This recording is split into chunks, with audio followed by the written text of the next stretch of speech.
Morning students, voice के chapter में आज पार्ट 12 पढ़ेंगे। पार्ट 12 में टेंस है आपका present continuous tense, active to passive voice, rules and examples. देखिए एक सेंटेंस मैंने लिखा है, the teacher is teaching the, हम इसको प्लूरल कर देते हैं यहाँ भी, हाँ यहाँ plural, teaching the students English. एक तरीका यह, दूसरा तरीका उसी सेंटेंस को मैं दूसरे तरीके से लिखा, तो यहाँ डबल ऑब्जेक्ट्स के कारण हो रहा है। तो इस एग्जाम्पल में हम डबल ऑब्जेक्ट को लेकर चलते हैं। तो टीचिंग द स्टूडेंट्स, ठीक, उसके बाद इंग्लिश है, ठीक है ना, हाईलाइट कर देते हैं।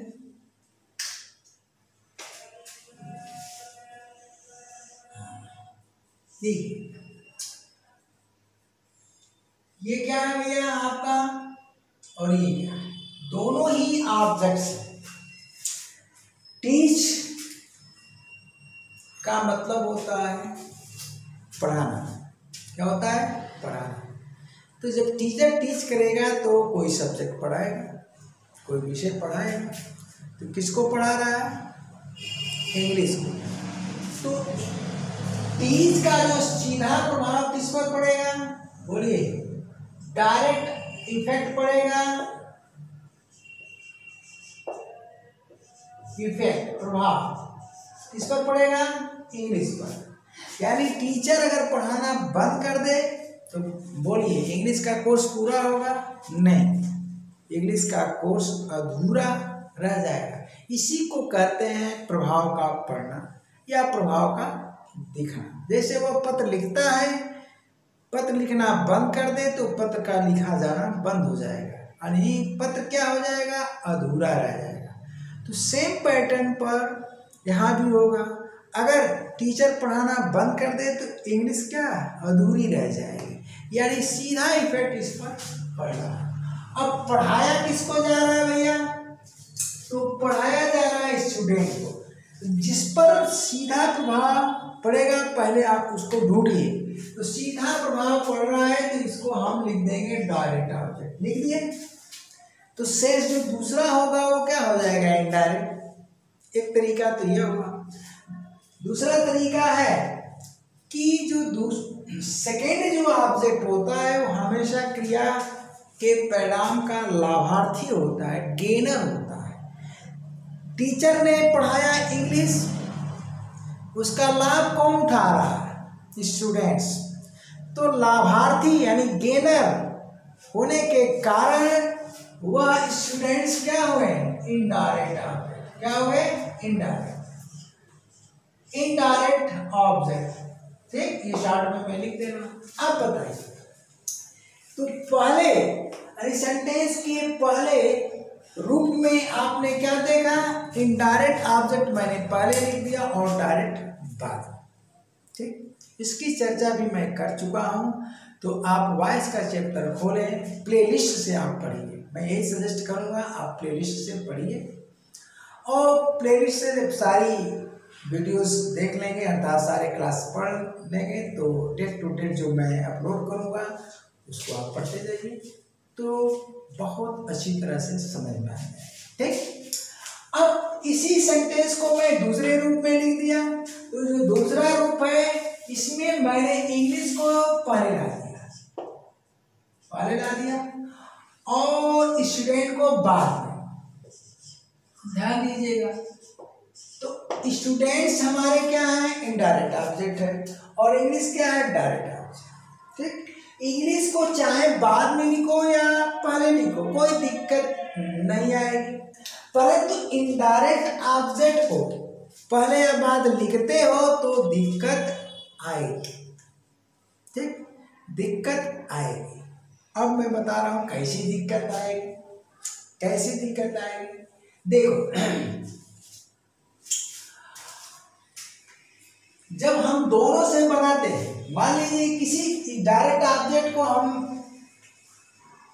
ड्राफ्ट करते हैं, ठीक ना, या ऐसा सेंटेंस है कि टीच के बाद टीच इंग्लिश भी लिख सकते हो और टीच स्टूडेंट्स भी लिख सकते हो, लेकिन राइट के मामले में ऐसा नहीं हो सकता है। राइट के मामले में ऐसा नहीं हो सकता है, ठीक है ना। अब लाभार्थी यानी इनडायरेक्ट ऑब्जेक्ट को जब भी तुम बाद में लिखोगे, तो सुटेबल प्रीपोजिशन का प्रयोग किया जाता है। तो जनरली यहाँ पर टू का ही प्रयोग किया जाता है, लेकिन लेटर के मामले में, राइट के मामले में टू और फॉर का प्रयोग किया जाता है। तो यहाँ पर टू का ही प्रयोग होगा। ये चीज याद करना है कि इनडायरेक्ट ऑब्जेक्ट जब भी बाद में जाएगा तो क्या होगा, हम टू इसके पूर्व लगा देंगे, ठीक। बाकी रही बात डायरेक्ट ऑब्जेक्ट की, इनडायरेक्ट ऑब्जेक्ट की, तो इसके लिए आप थोड़ा सा कष्ट करके वर्ब का चैप्टर, वर्ब का जो है प्लेलिस्ट, ठीक है ना भैया, खोलिए और उसको पढ़ जाइए। अब दोनों से ही आप बना सकते। देखिए पहला अगर हम सेंटेंस लेते हैं तो भी पैसिव वॉइस दो बनेगा, दूसरा सेंटेंस लेते हैं तो भी पैसिव वॉइस दो बनेगा, ठीक। तो हम क्या करते हैं, जब दोनों अलग अलग बनेगा तो यहाँ पर हम नंबरिंग कर देते हैं, इसको 1 लिख देते हैं, ये ओवर करके और को इधर लिख देते हैं भाई, चलिए, और इसको 2 लिख देते हैं ताकि काउंटिंग करने में आपको सुविधा हो जाए। अब चलिए हम 1 का बनाते हैं, इसका बनाते हैं 1 का। तो 1 से अगर हम लेते हैं तो P1 एक बनेगा, P1 और दूसरा बनेगा P2। तो डबल ऑब्जेक्ट का जब पैसिव बनाना आएगा तो थोड़ा सा अलर्ट रहिएगा। तो पहले रूप का हम बना रहे हैं जहां पर इनडायरेक्ट ऑब्जेक्ट को पहले प्रयुक्त किया और डायरेक्ट को बाद। चलिए इसमें हम क्या करते हैं कि डायरेक्ट ऑब्जेक्ट को लेते हैं, पहले किसको लेते हैं, डायरेक्ट ऑब्जेक्ट को। तो डायरेक्ट ऑब्जेक्ट को हम न्यू सब्जेक्ट बनाते हैं, किसका जी, पैसिव वॉइस का, अर्थात पैसिव सेंटेंस का, ठीक है ना। तो यहाँ पर डायरेक्ट ऑब्जेक्ट हमारा क्या है, इंग्लिश है। तो इंग्लिश को पहले बना दिया है भैया, ये चीज बना दिया क्या जी, न्यू सब्जेक्ट किसका, पैसिव सेंटेंस का। इंग्लिश क्या है, सिंगुलर नंबर नाउन है। तो सिंगुलर नंबर नाउन है तो हम क्या, according to rules of tense किसका जी, पैसिव फॉर्म का अपनाएंगे, और साथ में एक्टिव फॉर्म तो रहेगा। एक्टिव फॉर्म में आपका क्या लगा है, हेल्पिंग वर्ब यहाँ लगा है, और ये क्या भैया, वर्ब का इंग फॉर्म लगा हुआ, ठीक। तो एक्टिव फॉर्म का हेल्पिंग वर्ब तो लगेगा ही लगेगा। पहले से जो मौजूद रहेगा, कोई भी किसी भी टेंस में अगर पहले से हेल्पिंग वर्ब मौजूद है तो वो तो आएगा ही आएगा। चलिए तो प्रेजेंट कंटीन्यूअस में हम इज एम आर का प्रयोग करते हैं। पहले से इज लगा है और इज टीचर के लिए लगा है, तो टीचर भी सिंगुलर नंबर नाउन है, और यहाँ इंग्लिश भी सिंगुलर नंबर नाउन है। तो टीचर के लिए अगर इज लग सकता है तो इंग्लिश के लिए भी इज लगेगा। तो हम इज यहाँ पर लिख देते हैं, चलिए लिख दिया। अब चलिए हम पैसिव फॉर्म बनाने जा रहे हैं। तो अब पैसिव फॉर्म में किस हेल्पिंग वर्ब का प्रयोग किया जाता है, तो वह एडिशनल हेल्पिंग वर्ब बनता है। इस तो आता है एक्टिव फॉर्म से, मैं इसकी चर्चा कर चुका हूँ, क्लास डन हो चुका है, खोलिए वीडियो और पढ़िए। तो वह एडिशनल जो हेल्पिंग वर्ब होगा बीइंग, वह एडिशनल वर्क जो बीइंग होता है हेल्पिंग वर्क, चाहे प्रेजेंट कंटिन्यूअस हो चाहे पास्ट कंटिन्यूअस, दोनों में ही प्रयुक्त होता है समान रूप से। फर्क केवल ये पड़ता है कि प्रेजेंट कंटिन्यूअस में इज एम आर और पास्ट कंटिन्यूअस में वाज वर्ब का प्रयोग किया, बस इतना ही एक अंतर है और कुछ नहीं अंतर है। तो हम क्या करेंगे भैया, यहाँ पर बीइंग लगा देंगे, ठीक। अब यह तो हेल्पिंग वर्ब क्या फर्स्ट बन गई कि नहीं, और यह हेल्पिंग वर्ब क्या बन गई, सेकेंड बन गई, ठीक है। इतना काम तो हर पैसिव फॉर्म में करना पड़ेगा, कहाँ पर, प्रेजेंट कंटिन्यूअस के टेंस में। तो बदलेगा क्या, यही बदलेगा, फर्स्ट हेल्पिंग वर्ब बदलेगा अकॉर्डिंग टू न्यू सब्जेक्ट, ठीक। यही इसका एम हो सकता है और यही आर। बीइंग में तो कोई परिवर्तन करेंगे नहीं। अब चलिए, अब बात आती है टीचिंग। तो टीच टॉट टॉट, टीच का जो थर्ड फॉर्म होता है क्या भैया, टॉट होता है। क्या होता है, टॉट। तो हम टॉट का प्रयोग कर लिए थर्ड फॉर्म, ठीक है ना। अब ये जो ये है, समझे भैया, ये हो गया ना, है? तो क्या करेंगे, टॉट का प्रयोग करेंगे। स्पेलिंग गलत नहीं है जी सॉरी, बोलो, यही स्पेलिंग होती है, सही है। कंफ्यूजन मुझे क्यों हो गया यार, सॉरी यार इसके लिए। कभी कभी हो जाता है, माइंड थोड़ा सा डाइवर्ट हो गया मेरा। हाँ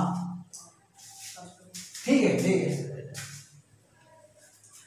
लिखा तो सही, लेकिन कभी कभी क्या होता है माइंड कहीं सोचने में रहता है तो हो जाता है। हम ये कहाँ से कंफ्यूजन हो गया, ठीक है ना। ओके, इसलिए हमने पूछ लिया।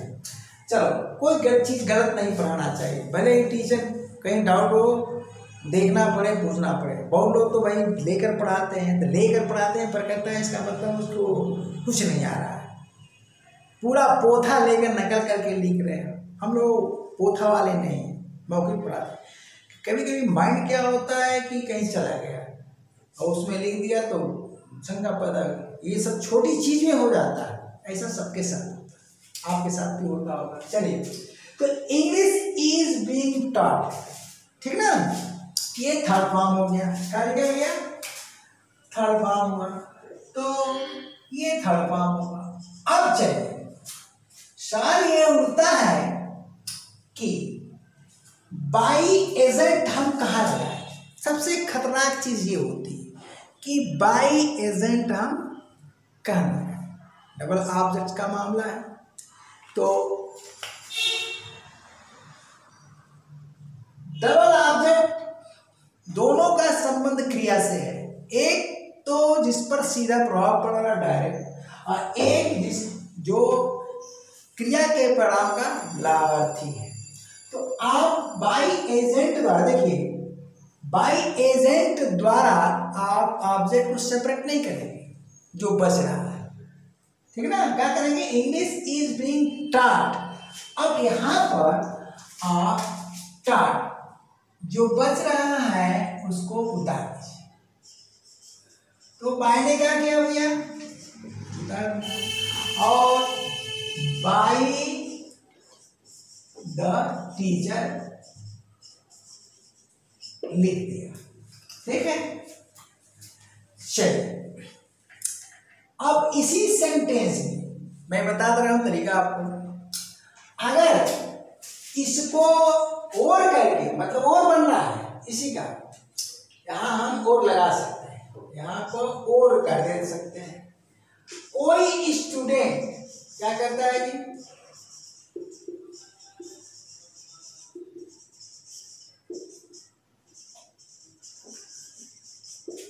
अगर टू द स्टूडेंट्स लगा देता है, ठीक है ना, टू द स्टूडेंट्स लगा देता है, ध्यान दीजिए, अपने तरफ से जोड़ देता है तो कोई दिक्कत नहीं है, वो गलत नहीं होता। हम भाई दिखा दे रहा हूँ,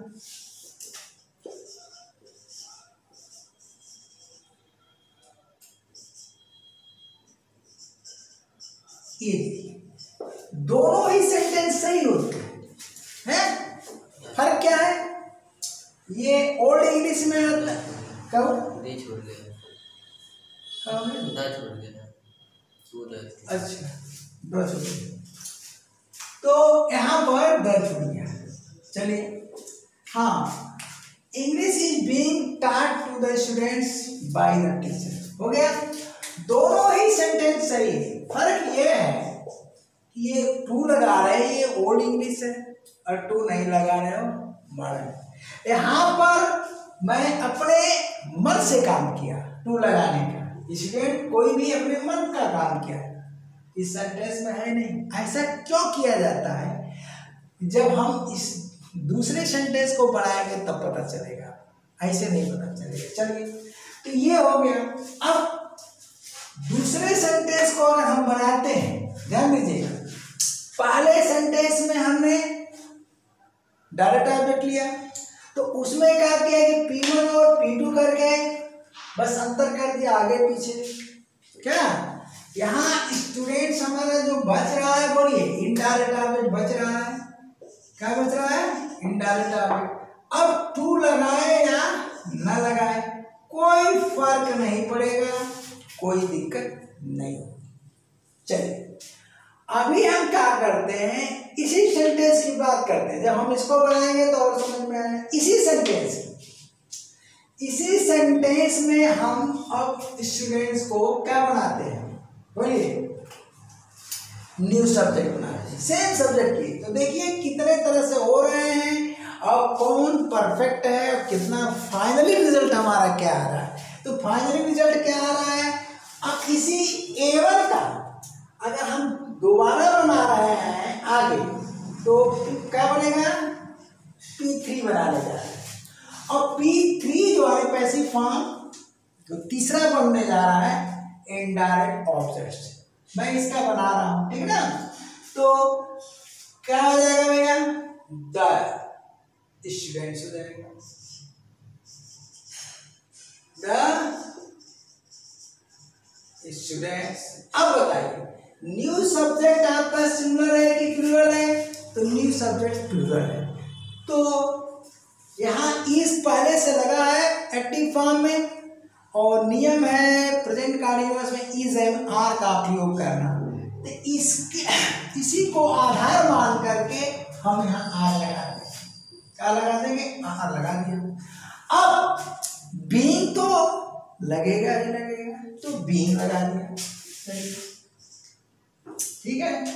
उसके बाद कर दिया भैया डॉट का प्रयोग कर दिया, ठीक।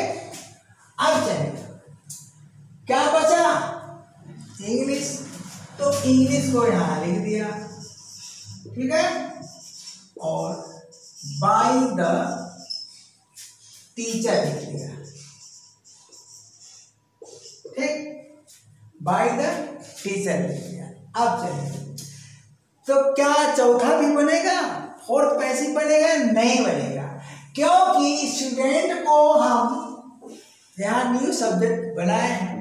तो ऐसा उस पैटर्न पर ऐसा नहीं कर दोगे कि और करके टॉट टू इंग्लिश, ऐसा कभी मत करना। डायरेक्ट ऑब्जेक्ट कभी भी प्रीपोजिशन नहीं लेगा। तो ये है डायरेक्ट ऑब्जेक्ट। तो 3 बन गया ना। अब चलिए, अब एक्टिव फॉर्म 2 की बात करते हैं, ठीक ना, A2 की बात करते हैं। तो A2 की बात करते हैं, हम इसको दूसरे कलर से हाईलाइट कर देते हैं। तो बोलो, अब नंबरिंग तो हमको बदलनी पड़ेगी, है? इसका मतलब A2 थोड़ा समझने के लिए कंफ्यूजन ना हो। यहाँ पर A1 था, क्या था भाई जी? A1 था। यहाँ पर हम थोड़ा आपको और लेते हैं कहाँ जी तरीके में, यानी A1 का A1 का P1 बन रहा है। यहाँ क्या बन रहा है भैया? A1 का P2 बन रहा है। यहाँ क्या बन रहा है, पी नोट कर दिया, A1 का P3, तो आपको कंफ्यूजन नहीं होगा। अब चलते हैं A2 की बात करते हैं, तो A2 से हम क्या बनाएंगे, बड़े, फिर P1 बनाए नहीं, आगे नंबरिंग बढ़ा देते हैं, तो A2 का हम बनाएंगे P4। टोटल हम निकाल रहे हैं, ये काउंटिंग कर देगा टोटल पैसे कितने बने, ठीक है ना। ये तो सेंटेंस सेम ही है, आगे पीछे लिखा गया। अब चलिए, तो इसमें हम क्या करेंगे, वही तरीका अपनाएंगे। क्या करें, डायरेक्ट को पहले लेते हैं, डायरेक्ट को पहले लेते हैं, तो क्या लिखते हैं, इंग्लिश इज बीइंग टॉट, ठीक। कौन सा मिल रहा है, ये देखिए क्या बच रहा है, इसमें टू लगा लगाया बच रहा है, तो टू को हम लगा लगाया लिख देंगे, ऑलरेडी लगा है, टू द स्टूडेंट्स, ठीक है ना, बाय द टीचर, ठीक है।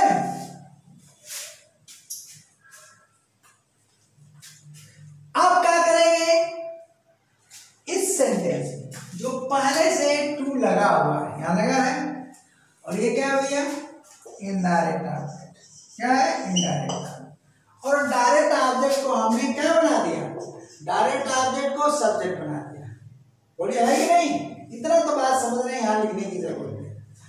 अब इसमें से आप टू हटा दीजिए, क्या करिए, टू हटा दीजिए, तो सेम A2 को आप P5 में चेंज कर दीजिए, तो P5 में हम चेंज कर रहे हैं, तो क्या करेंगे, बस एक परिवर्तन हम कर दे रहे हैं, इज, ठीक है, being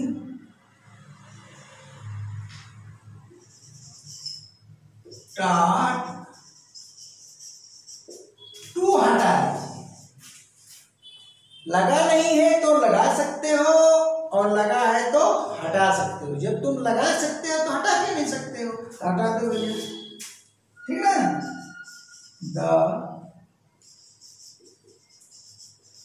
students by the teacher.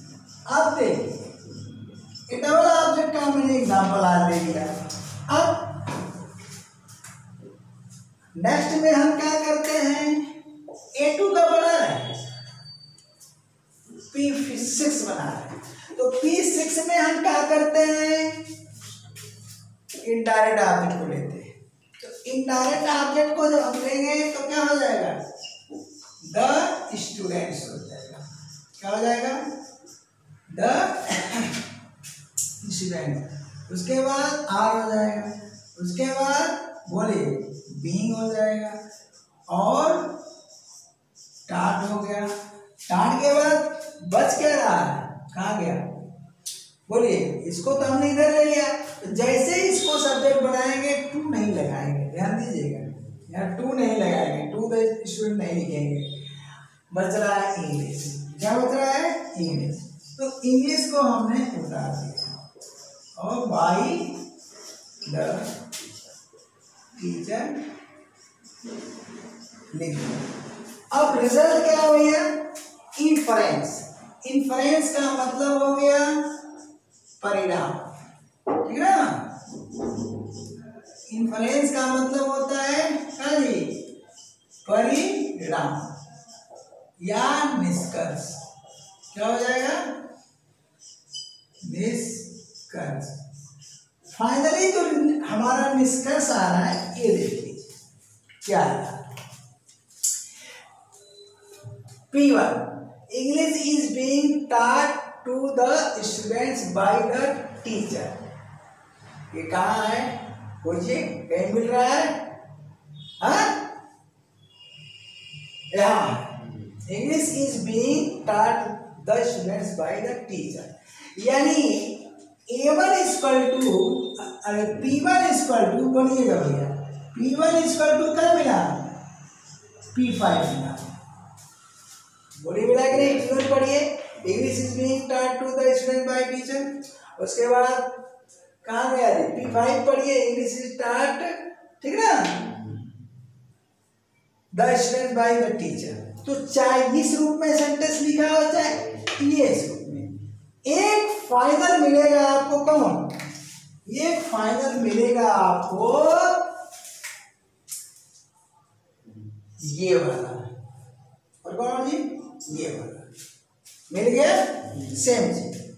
अब P2 को देखिए, English is being taught to the student by the teacher, फिर यहाँ आया English is being taught to the, यानी 4, यानी P2 इक्वल टू, ध्यान दीजिएगा क्या मिला, नीचे दिख रहा है कि नहीं जी, P4 मिला, P2 इक्वल टू P4 मिला, ये फाइनल रिजल्ट हो गया।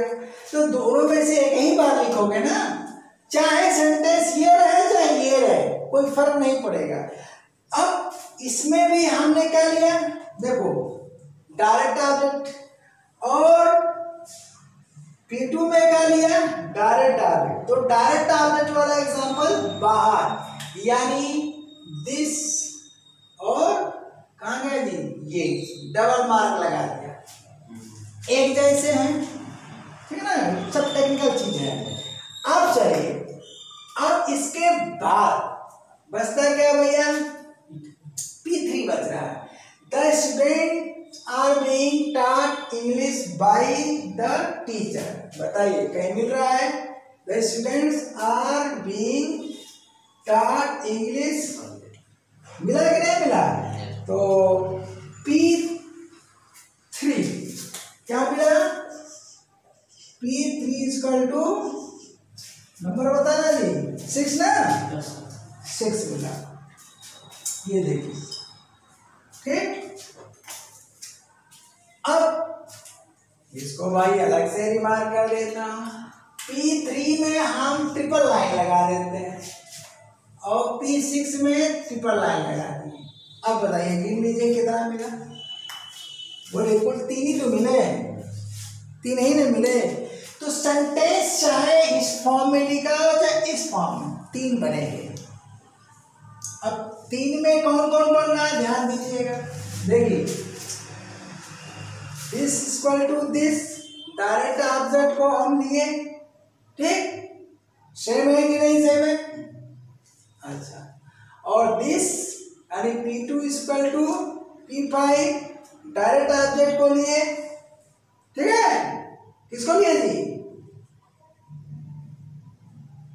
कहाँ गया, ये तो हो गया डबल वाला, यहाँ डायरेक्ट को लिए, यहाँ भी 4, P4, डायरेक्ट को लिए, यहाँ क्या किए, बोलिए 2 लगा दिए, यहाँ भी 2 लगा दिए, यही ना कहने का मतलब कि इनडायरेक्ट ऑब्जेक्ट जो बच रहा है उसके पहले आप 2 लगा दो या हटा दो, लगा है तो लगे रहने दो, या नहीं लगा है तो लगा सकते हो, कोई दिक्कत नहीं। अब इनडायरेक्ट से अगर हम बनाते हैं किससे जी, स्टूडेंट्स को, तो वो तो सेम मिलेगा, उसमें कोई, कुल मिला के कितना, फाइनली 3 हो रहे हैं कि नहीं, finally 3, this equal to this, बोलो, तो दिस इक्वल टू दिस कितना मिला, पैसिव 1 बन गया, और this equal to this passive 2 बन गया, और दिस इक्वल टू दिस 3 आ रहा है कि नहीं स्क्रीन में, है थोड़ा सा,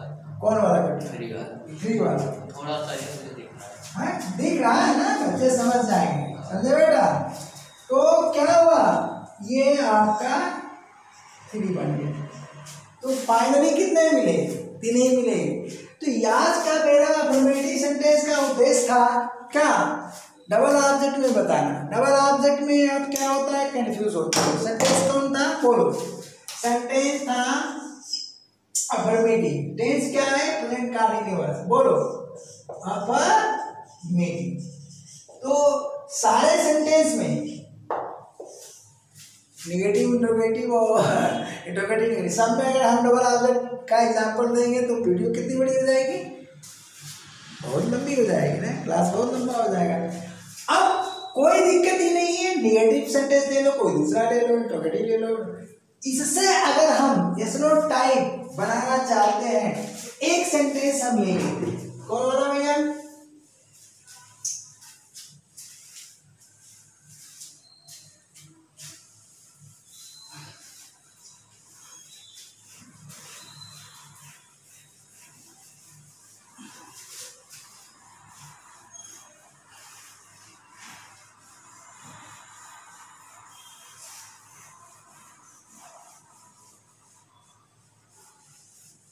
अब ये वन हटा देते हैं, इसकी जरूरत नहीं। चलिए, अफर्मेटिव सेंटेंस का हम पैसे तो बनाना दिखा दी। इससे हम क्या करते हैं? इस सेंटेंस से इंट्रोगेटिव सेंटेंस पैदा करते हैं। जैसा कि मैं बता चुका हूं कि अफर्मेटिव से ही इंट्रोगेटिव का निर्माण होता है। तो कर लीजिए निर्माण। इससे हम पैदा कर लेते हैं, इसको क्या कर देते हैं? फ्रंट पर ला देते हैं। तो इज द टीचर, बोलिए, इज द टीचर टीचिंग, ठीक है, टीचिंग द स्टूडेंट्स इंग्लिश, ठीक। बार का इंट्रोगेशन लगा लीजिए। बोलिए, चर्चा हो चुकी है yes no type interrogative sentence में कि नहीं बना? अब थोड़ा पीछे से पढ़ते आइए, क्योंकि बार बार लिखने में समझ आता है। तो yes no type interrogative sentence बन गया। क्या बना? ये एक्टिव बना ना। इस एक्टिव से हमने ये एक्टिव बना लिया। अब इसका हम पैसिव बनाते हैं। तो जब पैसिव बनाते हैं तो नियम तो वही रहेगा, डबल ऑब्जेक्ट और सिंगल ऑब्जेक्ट। बोलिए, नियम वही रहेगा कि नहीं रहेगा? तो अगर हम यहाँ पर कोई भी लेते हैं, यहाँ पर आपका फिर वही नियम चलेगा। ये आपका इनडायरेक्ट ऑब्जेक्ट है और ये डायरेक्ट है। तो फाइनली अभी मैंने सिखाया कि 3 पैसिव फॉर्म बन रहे हैं। तो यहाँ बेहिचक आप P1, P2 और 3 कर लीजिए। अब P1, P2 में क्या आएगा? आप डायरेक्ट ऑब्जेक्ट उठा लीजिए और P3 में इनडायरेक्ट ऑब्जेक्ट उठा लीजिए। फाइनल जो अभी मैंने पढ़ाया, मेरा यही उद्देश्य था, है। तो अब क्या करेंगे? हम डायरेक्ट ऑब्जेक्ट उठा लेते हैं। तो डायरेक्ट ऑब्जेक्ट ले लेते हैं। तो बोलिए, इसका बन गया आपका, सॉरी, कैसो टाइप बना दिया ना। तो न्यू जो सब्जेक्ट हम लेंगे, इंग्लिश को बनाएंगे, तो इस एम आर तो वहीं से आएगा एक्टिव फॉर्म से।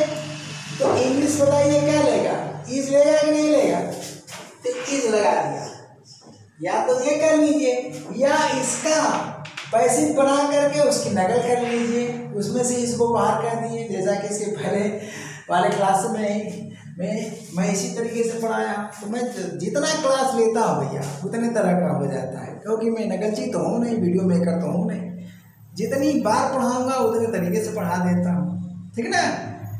मुझे खुद नहीं समझ में आता है कि मैं कैसे पढ़ा देता हूँ। हंसोगे तुम, है कि नहीं मेरी बात से? तो चलो भैया, क्या किया? इज इंग्लिश हो गया, कर दिया। अब चलिए, तो बीइंग आएगा कि नहीं आएगा? आ गया।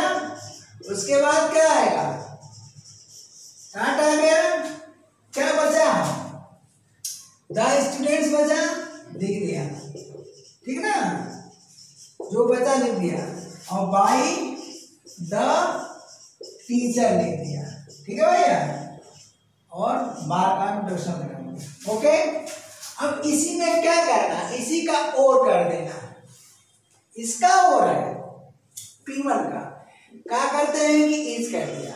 उसके बाद क्या किया? इंग्लिश और बीइंग स्टार्ट, ठीक है।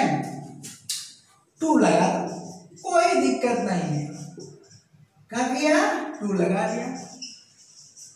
2 स्टूडेंट्स बाई द टीचर कर दिया, ओके। फिर तो छूट गया। हो जाता है। चलिए, तो ओके, 2 लगा दिया। कोई दिक्कत? तो P1 P2 तो भाई लगाओ, 2 चाहे मत लगाओ। अब तीसरे में क्या करते हैं, कहाँ गया, स्टूडेंट को लेते हैं। स्टूडेंट्स को हम लेते हैं तो क्या करते हैं, आर लगेगा, आर लगा दिया, उसके बाद द स्टूडेंट्स कर दिया, ठीक है ना, स्टूडेंट्स कर दिया, आर द स्टूडेंट्स, उसके बाद बी लगा दिया, ठीक है ना, बी, उसके बाद टाट कर दिया। ठीक, क्या बचा भैया, इंग्लिश बचेगा कि नहीं बचेगा, इंग्लिश बचा, और बाय द टीचर। तो हमारे ख्याल से इसमें आपको कठिनाई नहीं होनी चाहिए, तो टी नहीं बनेगी, ठीक है ना। अब ये एसनो टाइप हुआ, इसको डब्ल्यू एस टाइप में आप चेंज कर सकते हैं, हाँ? क्या पढ़ा रहा है, लिख देंगे क्यों पढ़ा रहा है क्या लिखेंगे, क्यों पढ़ा रहा है, ये भी तो नहीं कर सकता कि कब पढ़ा रहा है, प्रेजेंट में पढ़ा रहा है ना, तो क्यों पढ़ा रहा है, अंग्रेजी क्यों पढ़ा रहा है, कैसा, हाँ कैसा पढ़ा रहा है ये तो बना सकते हो, कैसा तो मेथड मैनर बताएगा, ठीक है ना, मैंने कैसे पढ़ा रहा है, कैसा पढ़ा कर मतलब मैनर, अध्यापक छात्रों को अंग्रेजी कैसे पढ़ा रहा है, हाउ का उपयोग करो, कैसे पढ़ा रहा है, तो जब कैसे पढ़ा रहा है ये बन सकता है, तो हम क्या करते हैं बोलिए, यहाँ पर लगा दिए हाउ, ठीक, अब हाउ ये बन गया एक्टिव, बन गया ना, बोलिए बन गया, तो एक्टिव जब बन गया तो हाउ इज, ठीक, सेंटेंस को क्या करेंगे, उतार लेंगे, द टीचर का टीचिंग द स्टूडेंट्स इंग्लिश, कैसे पढ़ा रहा है, ठीक ना, इंग्लिश, ये डब्ल्यू एस टाइप में चेंज हो गया, बोलिए चेंज हो गया। अब इसका भी तो बनेगा, बोलिए ये नया हम बना दिए, तो इसका भी तो P1 और P2 बनेगा, जवाब दो, तो P1 यही रहेगा, क्या करोगे P1 में, ये देखो P1 में क्या करोगे, हाउ कर दो, उसके बाद इस डॉट डॉट डॉट, P2 में क्या करोगे, हाउ कर दो, ये वाला P2 सेम बनेगा, उसके बाद डॉट डॉट डॉट, और P3 में क्या करो, आर कर दो, हाँ, उसके बाद डॉट डॉट, यानी यही चीज से, अरे हाउ लगा, हाउ लगा कर, ठीक ना, आर, ठीक, बस हो गया, उतार लेना, इसको आप पूरा कर लेना, इतनी चीज, यानी इस तीनों में क्या कर देना, हाउ जोड़ दो, काम हो गया, कुछ नहीं करना, कैसे पढ़ा रहा है माइनर को बताएगा। अब हम चलते हैं निगेटिव सेंटेंस और इंटरोगेटिव, तो सिंगल ऑब्जेक्ट में आ जाते हैं, क्यों ना, क्योंकि डबल ऑब्जेक्ट में बहुत टाइम लेता है, ठीक, तो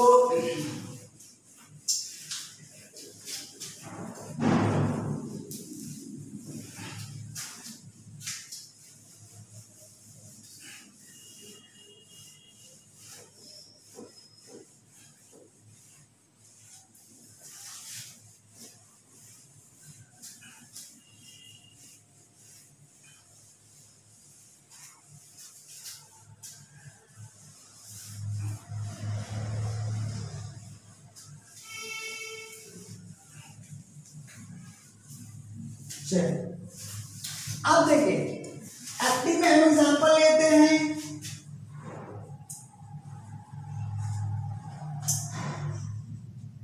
ठीक है, my cow is not eating, ठीक है, my cow is not eating grass, क्या हो जाएगा, ग्रास जी,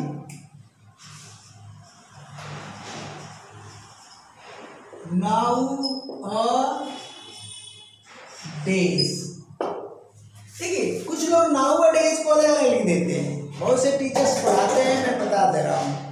नाउ अ डेज, ये कभी भी इसको आप अलग अलग मत करना, हाइफन जरूर लगाना, ठीक ना। हाइफन नहीं लगाओगे तो प्लूरल नहीं हो सकता है। क्यों? क्योंकि यहाँ पर आर्टिकल अ लगा, तो जब भी लिखो हाइफन द्वारा जोड़ करके। अगर कोई टीचर यूनिक देता है कहा जी नाउ अ डेज, या कोई राइटर्स लिख देता है तो बिल्कुल रॉन्ग है। जब डेज लग गया तो ये आर्टिकल अ नहीं लग सकता है, ये तभी संभव है जब यहाँ हाइफन लगाओगे, है। तो क्या हो जाएगा, ये कंपाउंड नाउन बन जाता है समय सूचक। क्या है? It is compound noun showing time, सीधा सीधा। तो आप क्या करोगे, my cow is not eating grass. मेरी गाय आजकल क्या है, घास नहीं खा रही है, समझो भैया। आप फादर का भी प्रयोग कर सकते हो, यानी चारा नहीं, कुछ भी लिख लो। दिख रहा है तुम्हें है बनाना, तुम्हें प्रैक्टिस तुम्हें करनी है, कुछ भी लिखो यार, अब बनाना शुरू कर दो। लेकिन ऑब्जेक्ट होना चाहिए, ट्रांसिटिव वर्ब होना चाहिए, ठीक है। तो आप क्या करोगे, इसका पैसिव बना लो, ध्यान देना। तो पैसिव बनाओगे तो ये हमारा क्या हो गया, बोलो ऑब्जेक्ट हुआ तो न्यू सब्जेक्ट हो गया, ठीक ना। अनकाउंटेबल नाउन है, कॉमन अनकाउंटेबल नाउन है, कॉमन अनकाउंटेबल नाउन है भैया। तो नाउन के बारे में अगर जानकारी हासिल करना है तो नाउन के प्लेलिस्ट में जाइए, बिल्कुल क्लियर कट सब कुछ पढ़ा दिया हूँ, और कोर्स लगभग नाउन का कंप्लीट है। तो वहाँ जाइए ना, पढ़िए, थोड़ा टाइम दीजिए। तो ग्रास क्या है, सिंगुलर नंबर है। अनकाउंटेबल नाउन कोई भी होगा वो सिंगुलर ही होगा। तो सिंगुलर अनकाउंटेबल नाउन के साथ क्या लगाओगे, इसका प्रयोग करोगे, और यह आर्टिकल नहीं लेगा, ठीक ना। तो क्या करोगे, अब यहाँ पर हम ग्रास का प्रयोग करते हैं, ग्रास इज हो गया। उसके बाद नॉट, उसके बाद बीइंग कहाँ आएगा, यहाँ आएगा, ठीक। क्योंकि यहाँ जो हेल्पिंग वर्ब कहाँ से आ रही है, यहाँ से आ रही है, बोलो एक्टिव फॉर्म से।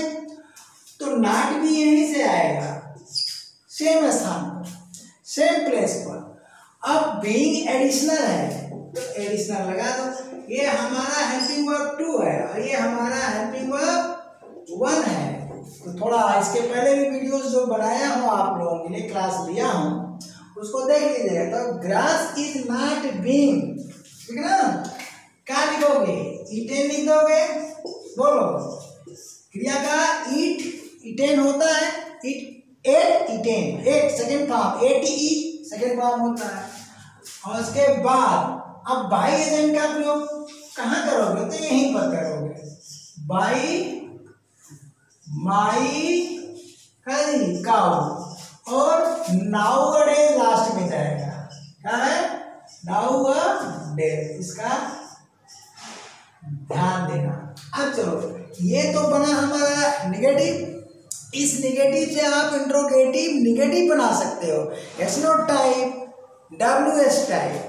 तो अब मैं कहूँ, क्या मेरी गाय आजकल घास नहीं खा रही है, तो ये तो गलत सेंटेंस बन गया।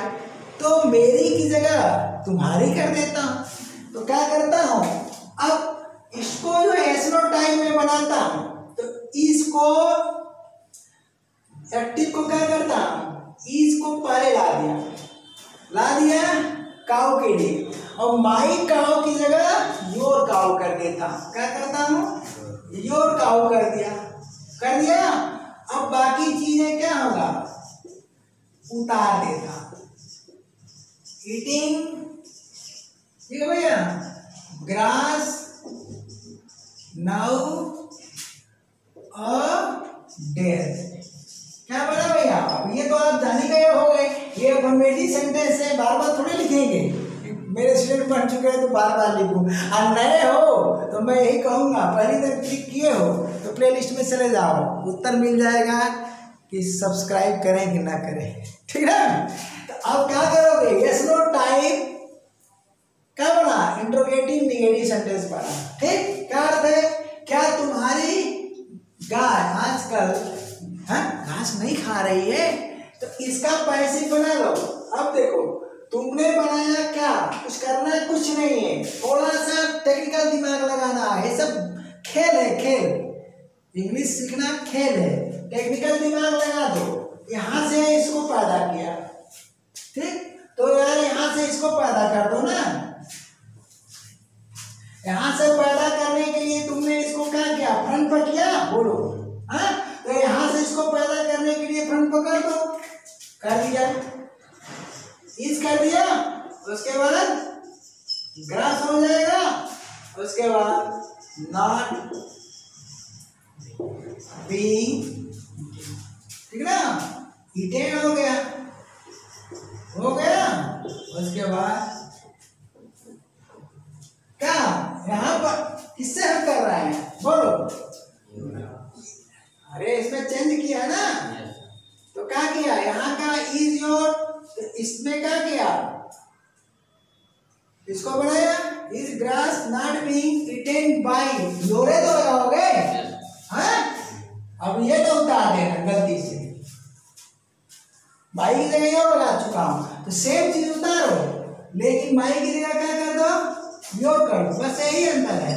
उसके बाद नाउ कर दी, डेस कर, बन गया या नहीं बन गया, फर्क यही है। अब क्या करो, चलो यस नो टाइप इंट्रोगेटिव हो गया, ठीक है ना, इंट्रोगेटिव नेगेटिव।